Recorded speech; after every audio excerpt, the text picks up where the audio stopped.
Question number 4 में आ जाइए। ये रहा हम लोग के पास क्वेश्चन नंबर 4। क्या दे रखा हुआ है? The following is the balance sheet of Week Limited. तो वीक लिमिटेड का बैलेंस शीट दे रखा, कब का दे रखा हुआ? 31/3/2011 का, जिसमें है equity and liability. Equity and liability में है शेयर होल्डर फंड, जिसमें शेयर कैपिटल है, उसके बाद रिजर्व एंड सरप्लस हम लोग को दे रखा हुआ है। और रिजर्व एंड सरप्लस कितने का है? तो यहाँ पे 6 लाख का हम लोग को reserve and surplus negative balance में दे रखा हुआ है। फिर नॉन करंट लायबिलिटी में क्या दे रखा हुआ है? तो लॉन्ग टर्म बोरिंग, उसके बाद करंट लायबिलिटी में ट्रेड पेबल, फिर शॉर्ट टर्म बोरिंग दे रखा हुआ है। फिर एसेट में जब आते हैं तो यहाँ पे property plant and equipment, non current investment और करंट एसेट में हम लोग को दे रखा हुआ है फिगर। फिर नोट्स टू अकाउंट में, नोट्स टू अकाउंट में क्या है? तो शेयर कैपिटल है, जिसमें इक्विटी शेयर कैपिटल जो है 1 lakh equity share capital of 100 etch, तो 1 लाख हो गया, जिसका फेस वैल्यू कितना है? 100 इच। फिर 50,000 12% प्रेफरेंस शेयर ऑफ ₹100 इच, तो ये हम लोग को प्रेफरेंस शेयर हो गया। फिर रिजर्व एंड सरप्लस में क्या दे रखा था? तो यहाँ पे debit balance of profit and loss account था। फिर लॉन्ग टर्म बोरिंग में 40,000 10% डिवेंचर ऑफ 100 इच, तो ये हो गया 40 लाख का। फिर शॉर्ट टर्म प्रोविजन में provision for taxation, non current investment में इन्वेस्टमेंट जिसका मार्केट वैल्यू है 9,50,000 और इसका जो बुक वैल्यू है वो कितने हैं? 10 लाख है, 10 लाख। अब हम लोग के पास इन्फॉर्मेशन है, उससे पहले देख लेते हैं सम्स में क्या रिक्वायरमेंट है। तो pass journal entry and show the balance sheet of the company after giving effect to the above. तो हम लोग को यहाँ पे बैलेंस शीट भी बनाना है, प्लस में जर्नल एंट्री भी करनी है। अब the following scheme of reconstruction is sanction. तो कौन कौन सा स्कीम में है? फर्स्ट में क्या? All existing equity share are to be reduce to 40, तो हम लोग को इक्विटी शेयर को रिड्यूस करना है 40 में। फिर और preference share are reduce to 60, तो प्रेफरेंस शेयर को रिड्यूस करना है 60 में। फिर the rate of interest on debenture increase to 12%, तो हम लोग को रेट इंक्रीज करना है 12% से। The debenture holder surrender their existing debenture of 100 each and exchange the same, तो सेम एक्सचेंज द सेम मतलब जितना डिबेंचर पहले था उतना डिबेंचर अभी भी होगा। For fresh debenture of 70 each for every debenture held by them, तो यहाँ पे जितना शेयर डिबेंचर इसके पास पहले था उतना ही डिबेंचर मिलेगा, और एक डिबेंचर मिलेगा, वो कितने का मिलेगा? तो यहाँ पे 70 का मिलने वाला है। उसके बाद फोर्थ पॉइंट में क्या बोला? One of the creditor of the company whom the company owe 20 lakh decided to 40% of his claim, तो यहाँ पे 40% ये क्रेडिटर डिसाइड कर लिया फॉरगो करने का। उसके बाद he is allotted 30,000 equity share of 40 each in full settlement of their claim, तो यहाँ पे इसे 40 ईच करके 30,000 इक्विटी शेयर कैपिटल मिल रहा है। फिर property plant and equipment are written down by 30%। फिर current asset to be revalued 45 lakh, तो करंट एसेट को रिवैल्यूड करना है 45 लाख में।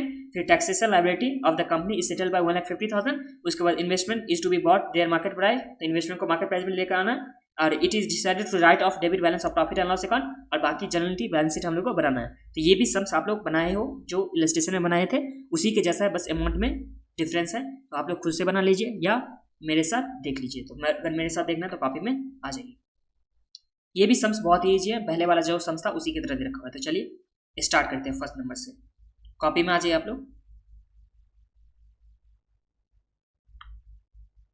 ये रहा हम लोग के पास illustration number 4, sorry question number 4 है। सबसे पहले जनरल एंट्री हम लोग स्टार्ट करेंगे। फर्स्ट वाले जनरल एंट्री में क्या दे रखा हुआ है यहाँ? तो फर्स्ट में हम लोग को करना है जो भी इक्विटी शेयर है, क्या है? All existing equity share to be reduce to be 40, तो हम लोग को इक्विटी शेयर को 40 में ले जाना है और प्रेफरेंस शेयर को कितना में ले जाना? 60 में ले जाना। चलिए दोनों एंट्री हम लोग कर लेंगे। तो इक्विटी शेयर कैपिटल में देखते हैं, यहाँ 1 लाख इक्विटी शेयर है जिसका कितना है? 100 वैल्यू है, जिसे हम लोग को कितना में ले जाना? तो इसे ले जाना हम लोग के पास, और यहाँ पे 50,000 है जिसका 100 वैल्यू है, इससे ले जाना है 40 में और इसे ले जाना है हम लोग को 60 में। तो चलिए ले चलते हैं। तो फर्स्ट एंट्री में आ जाएगा इक्विटी शेयर कैपिटल जो कितने का था? 100 का था, अकाउंट डेबिट, और अमाउंट कितना आ जाएगा? तो अमाउंट आ जाएगा यहाँ पे 1 लाख इंटू 100, तो ये आ गया 100 lakh to equity share capital, इसे 40 में कन्वर्ट करना है, और अमाउंट कितना आ जाएगा? तो ये आ जाएगा हम लोग के पास 1 लाख था इक्विटी शेयर कैपिटल, और एक को 40 में ले जाएंगे तो 1 लाख इंटू 40, तो ये आ जाएगा 40 लाख का। और बैलेंस शीट फिगर कहाँ जाने वाला? तो ये जाने वाला हम लोग के पास कैपिटल रिडक्शन अकाउंट में, और डायरेक्शन आप लोग खुद से कर लीजिएगा। ये आ जाएगा हम लोग के पास 60 लाख का। तो फर्स्ट एंट्री हो गया। फिर सेकेंड एंट्री में क्या हो जाएगा? तो प्रेफरेंस शेयर कैपिटल जो कितने का था? 100 का, और इसमें अमाउंट कितना चला जाएगा? तो अमाउंट आ जाएगा हम लोग के पास 50,000 जो दे रखा हुआ है, और 100 इस है तो 50,000 इंटू 100 इस, तो ये आ गया हम लोग के पास 50 लाख का। इसमें थोड़ा फास्ट में जा रहा हूँ बिकॉज हम लोग सेम टू सेम इसी सम्स जैसा एक किए थे इलस्ट्रेशन में, तो इसलिए थोड़ा फास्ट में इसमें जा रहा हूँ। और इसीलिए जाना है 60 में, और अमाउंट कितना आ जाएगा? तो 1 लाख, सॉरी 50,000 इंटू 60,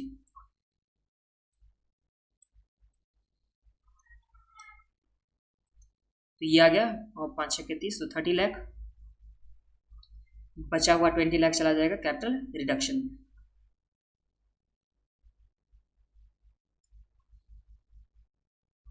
तो ये हम लोग का सेकंड एंट्री भी हो गया। अब थर्ड एंट्री में चलते, तो थर्ड एंट्री में हम लोग को क्या बोला, फर्स्ट हो गया, सेकंड भी हो गया, थर्ड में क्या बोला, rate of interest on debenture को हम लोग को इंक्रीज करना है 12%, तो मिलेगा जो भी डिबेंचर होल्डर था उसे 12% रेट्स में मिलेगा, और एक जो भी डिबेंचर होल्ड करके रखा उसे 70 का डिबेंचर मिलने वाला। तो चलिए डिबेंचर होल्डर में देख लेते हैं।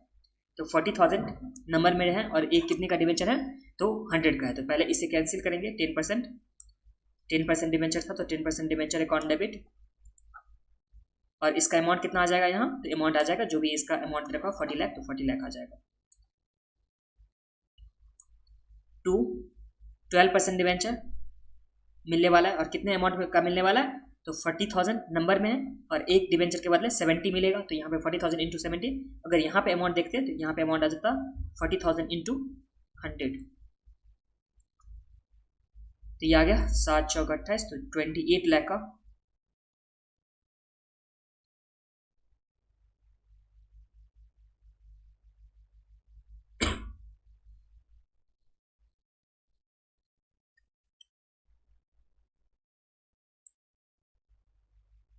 To capital reduction balancing figure, तो ये बैलेंसिंग फिगर आ गया 12 लाख का। तो इसी के साथ हम लोग का डिबेंचर का भी ये हो गया पॉइंट कंप्लीट। नेक्स्ट वाले पॉइंट में वन ऑफ द क्रेडिटर, जो कि क्रेडिटर कितने का था, 20 लाख का, जिसमें 40% क्या करेगा, फॉरगो करेगा, और बचे हुए के लिए यहाँ पे 30,000 इक्विटी शेयर मिलेगा 40 ईच करके। तो चलिए करते हैं डेबिट क्रेडिटर को। तो चौथा एंट्री में क्रेडिटर अकाउंट डेबिट, कितने से डेबिट हो जाएगा क्रेडिटर, तो यहाँ क्रेडिटर हो जाएगा 20 लाख का, देखो तो 20 लाख से डेबिट हो जाएगा। 2 कैपिटल रिडक्शन, कितने अमाउंट से हो जाएगा, तो यहाँ पर 20 लाख का 40%, 4 दूना 8 लाख यहाँ पे क्या हो गया कैपिटल रिडक्शन में, और जो बचा हुआ उसके बदले मिलेगा इस इक्विटी शेयर कैपिटल, और कितना मिलेगा, तो 30,000 इंटू 40 करके, तो 3 चौका 12 लाख मिल गया। तो इस तरह से ये भी तो मैच ही कर गया। तो ये हम लोग का क्रेडिटर का भी पॉइंट क्लियर हो गया। उसके बाद प्रॉपर्टी प्लांट एंड इक्विपमेंट को राइट डाउन करना है 30% से, और करेंट एसेट को रिवैल्यूएशन करना है 45 लाख में, और टैक्सेशन लायबिलिटी है 1,50,000 का। तो चलिए, और इन्वेस्टमेंट को भी हम लोग को मार्केट प्राइस में लेकर जाना है, और राइट ऑफ करना है debit balance of profit and loss account. तो ये सब तो हम लोग का राइट ऑफ करने वाला है, जितना भी ये लोग से अभी मार्किंग है। तो पहले प्रॉपर्टी प्लांट एंड इक्विपमेंट है, तो चलिए 5वां नंबर एंट्री में आ जाइए आप लोग। तो कैपिटल रिडक्शन अकाउंट डेबिट हो जाएगा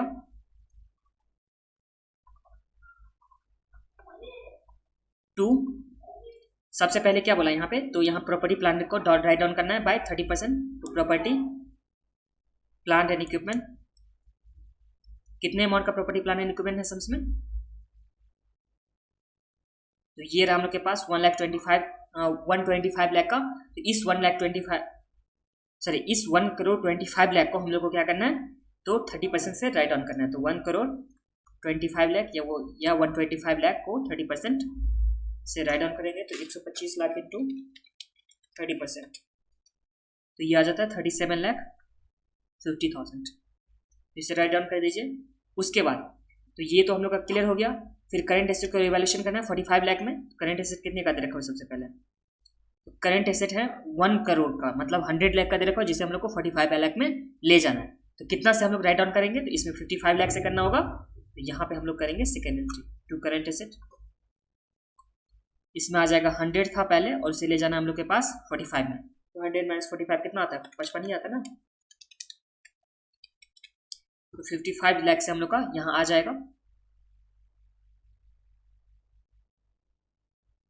करेंट एसेट, तो ये हम लोग का करेंट एसेट का भी पॉइंट हो गया। फिर टैक्सेशन का हम लोग बाद में देखेंगे। इन्वेस्टमेंट को मार्केट प्राइस में लेना जाना है, तो इन्वेस्टमेंट यहाँ पे है 9,50,000, और यहाँ मार्केट प्राइस इसका बुक वैल्यू बुक कितना है, तो बुक में है 10 लाख। तो जब हम लोग ले जाएंगे मार्केट प्राइस में, तो इसे तो रिड्यूस करना होगा ना, तो कितने से रिड्यूस करना होगा, तो 10 लाख माइनस 9.5 लाख। तो 50,000 से हम लोग को रिड्यूस करना है, तो टू इन्वेस्टमेंट, तो ये आ गया हम लोग का 10 लाख माइनस 9.5 लाख, तो ये आ गया 50,000 से। उसके बाद सम्स में आगे क्या दे रखा हुआ था हम लोग के पास, तो ये भी हम लोग का पॉइंट होगा। Decided to write off the profit and loss का बैलेंस, तो प्रॉफिट एंड लॉस का कितना बैलेंस दे रखा हुआ है, तो 6 लाख का दे रखा, तो इस 6 लाख को भी हम लोग राइट ऑफ करेंगे। तो to profit and loss account जो हो जाएगा हम लोग के पास 6 लाख का। तो चलिए 6 लाख तो टोटल कर लेते हैं। अब तो और कुछ नहीं दे रखा था ना सम्स में, 6 lakh plus 50,000 plus 55 lakh plus 37 50,000, तो ये आ गया 99 लाख। ये समझ में आ गया ना आप लोग को 99 लाख कैसे हुआ? तो सारे को हम लोग ऐड कर देते तो हम लोग का 99 लाख आ गया था।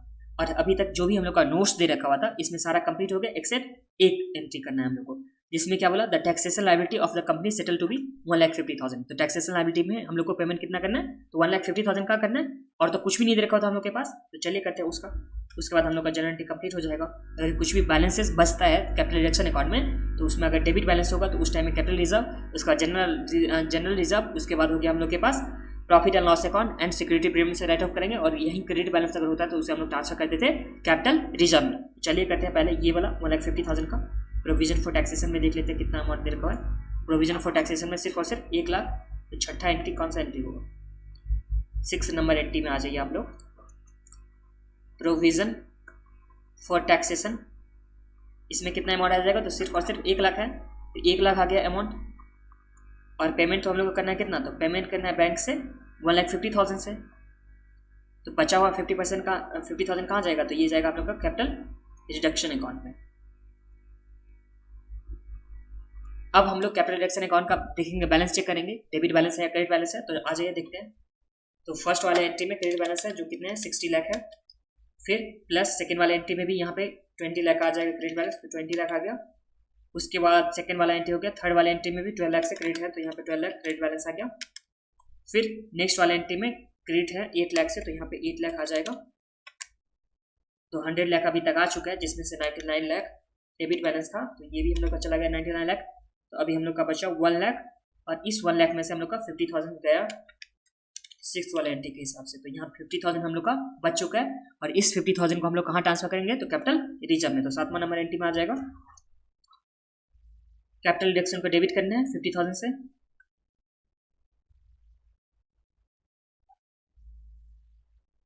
टू कैपिटल रिजर्व आ जाएगा।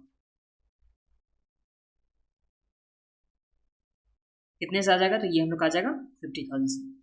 तो ये यहाँ पे जाकर के हम लोग का जनरल एंट्री कंप्लीट हुआ। अब हम लोग को बैलेंस शीट बनाना है, तो चलिए आ जाइए बैलेंस शीट बनाते हैं।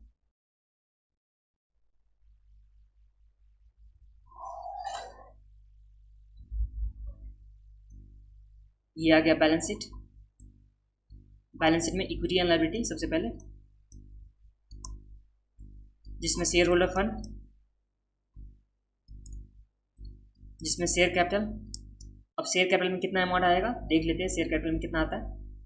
शेयर कैपिटल में पहले से दे रखा होता है 1 लाख प्लस 50,000, और जिसे हम लोग ट्रांसफर कर चुके थे। तो आ जाइए ट्रांसफर जो किए थे वो देख लेते हैं जनरल एंट्री से। ये शेयर कैपिटल को हम लोग ट्रांसफर कर चुके थे, और यहाँ पे भी शेयर कैपिटल को ट्रांसफर कर चुके थे, ये तो कैंसिल हो गया। उसके बाद 40 लाख का यहाँ है, और उसके बाद 30 लाख का हम लोग को यहाँ दे रखा है preferential capital plus equity share capital. तो ये मिलाकर हो गया 40 प्लस 30 40 70 लाख 70 लाख हो गया। और उसके बाद हम लोग को यहाँ पे इक्विटी शेयर 12 लाख का देना पड़ रहा है।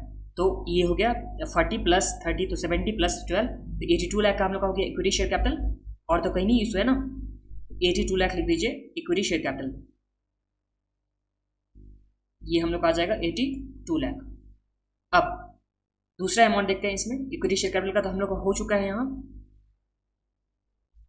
रिजर्व एंड सरप्लस 6 लाख का था। तो रिजर्व एंड सरप्लस में प्रॉफिट एंड लॉस था, जिसे हम लोग ट्रांसफर कर चुके हैं। तो रिजर्व एंड सरप्लस का ये हम लोग का ट्रांसफर वाला अमाउंट रहा, सॉरी ट्रांसफर यहाँ किए थे प्रॉफिट एंड लॉस अकाउंट को।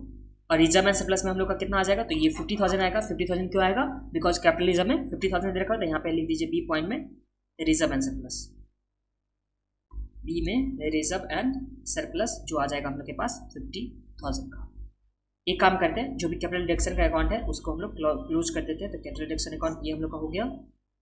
फिर प्रोविजन फॉर टैक्सेस तो कैंसिल हो चुका है, और उसके बाद है कैपिटल रिडक्शन अकाउंट, फिर है कैपिटल रिडक्शन अकाउंट, उसके बाद कैपिटल रिडक्शन अकाउंट ये रहा हम लोग के पास,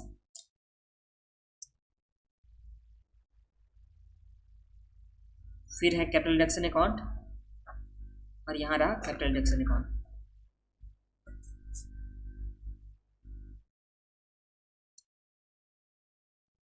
इस तरह से कैपिटल एक्शन अकाउंट तो हो गया, फिर रिजर्व एंड सरप्लस भी हम लोग का हो गया, तो सेकंड वाला पॉइंट भी हो गया। उसके बाद नॉन करेंट लायबिलिटी हम लोग को दे रखा है, तो नॉन करेंट लायबिलिटी में लॉन्ग टर्म बोरिंग जो कितने का है 40 लाख का, यहाँ लिख दीजिए सेकंड पॉइंट में नॉन करेंट लायबिलिटी जिसमें लॉन्ग टर्म बोरिंग, और लॉन्ग टर्म बोरिंग में अमाउंट कितना आ जाएगा, तो अमाउंट हम लोग के पास दे रखा है पहले से 40 लाख का। अब बट ये 40 लाख तो यहाँ पे ट्रांसफर हुआ था ना, ये 40 लाख तो ट्रांसफर हो चुका था और उसके बदले मिल रहा था सिर्फ और सिर्फ 28 लाख, तो यहाँ हम लोग को डायरेक्ट लिखेंगे 28 लाख, इसे कैंसिल कर देते हैं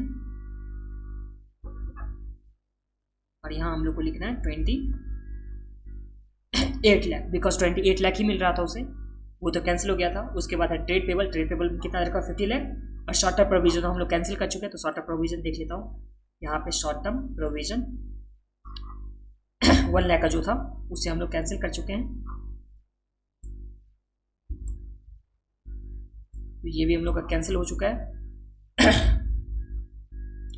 तो ये हो गया। फिर थर्ड वाले पॉइंट में करेंट एसेट, करेंट एसेट में ट्रेड पेबल आ जाएगा। ट्रेड पेबल कितना आएगा, तो पहले से हम लोग के पास है 50 लाख का, और इस 50 लाख में से हम लोग माइनस करेंगे ट्रेड पेबल।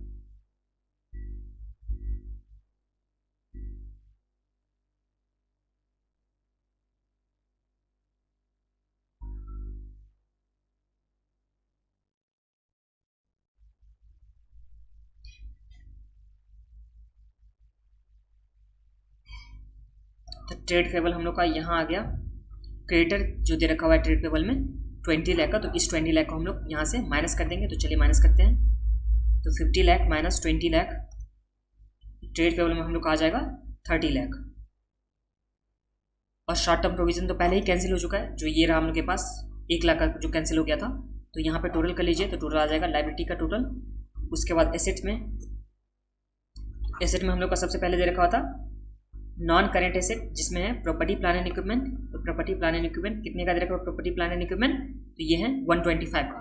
बट यहाँ पे प्रॉपर्टी प्लान एंड इक्विपमेंट में हम लोग को दे रखा हुआ था इन्फॉर्मेशन, तो यहाँ पे 125, और इसमें क्या इन्फॉर्मेशन दे रखा हुआ था, तो हम लोग को प्रॉपर्टी प्लान एंड इक्विपमेंट को माइनस करना था 37,50,000 से, तो 37.50 से माइनस करना है, माइनस 37.50, तो ये आ जाता है 125 माइनस 37.5, तो 87.50 आ गया। तो यहाँ लिख दीजिए 87,50,000, ये आ गया। अब इसके बाद प्रॉपर्टी प्लान इक्विपमेंट हो गया। नॉन करेंट इन्वेस्टमेंट है, जिसमें कितना है, नॉन करेंट इन्वेस्टमेंट में 10 लाख, और जिसे हम लोग को लेकर आना था कितना, तो मार्केट प्राइस में लेकर आना था, तो मार्केट प्राइस में हम लोग को 9,50,000 ये रखा हुआ है। तो चलिए इसे भी लिख देते हैं। तो सेकेंड पॉइंट में नॉन करेंट इन्वेस्टमेंट जिसमें आ जाएगा 9,50,000।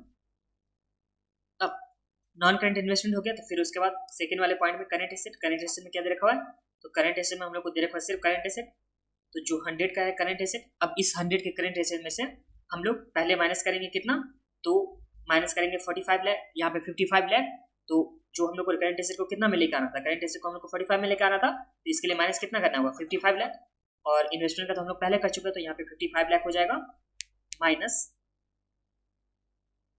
तो ये हो गया माइनस 55 लाख। इसमें से बैंक अकाउंट का जो भी दे रखा हुआ ट्रांजेक्शन वो भी हम लोग करने वाले हैं, तो बैंक अकाउंट में यहाँ पे 1,50,000 माइनस हुआ, एंड उसके बाद बैंक अकाउंट का ये हो गया, चलिए एक ही दे रखा होता बैंक अकाउंट का जो है 1,50,000 से माइनस, तो ये यहाँ पे माइनस कर दीजिए 1,50,000, तो 45 माइनस 1.5, तो ये आ जाता है 43,50,000, तो 43,50,000 ये हम लोग आ गया